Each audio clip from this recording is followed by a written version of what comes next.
আসসালামু আলাইকুম viewers, welcome back to সালসাবির Mustari kitchen. আজ আপনাদের সাথে খুবই মজাদার একটি রেসিপি শেয়ার করব।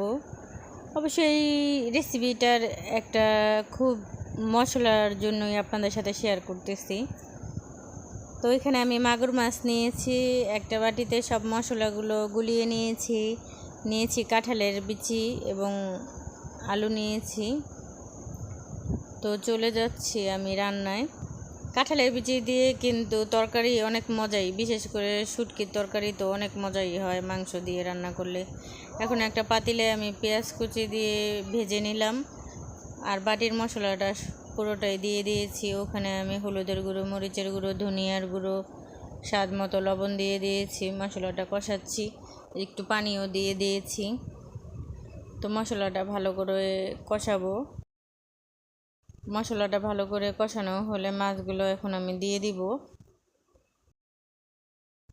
দেখুন ভিউয়ার্স, এই যে আমি মাছ দিয়ে দিচ্ছি। মাছটা দিয়ে আমি ভালো করে একটু কষিয়ে নেব। এই যে আমি আলু আর কাঁঠালের বিচিটাও দিয়ে দিয়েছি। আলুটা আর কাঁঠালের বিচিটা কিন্তু হালকা আমি একটু ভাপ দিয়ে নিয়েছি, যেন কষকষ না লাগে।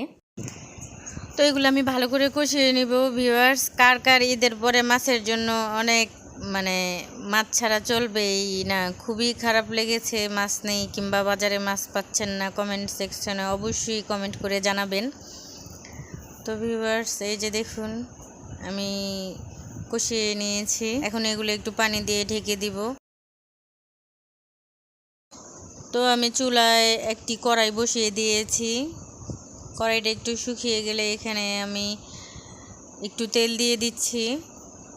তেলের ভিতরে একটু পেঁয়াজ দিয়ে দিচ্ছি।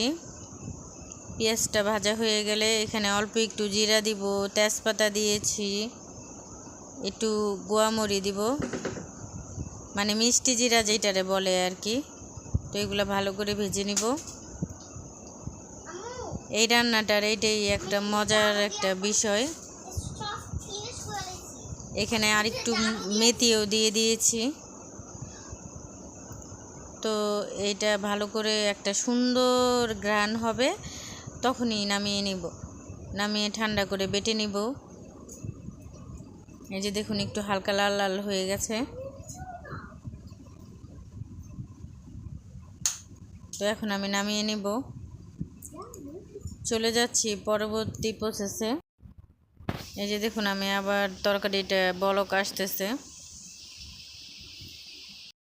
এই যে দেখুন ভিউয়ার্স, বেটে নিয়েছি। এখন তরকারিটা হয়ে এসেছে। 1 চা চামচ আমি সেই প্রন বাটাটা দিয়ে দিলাম।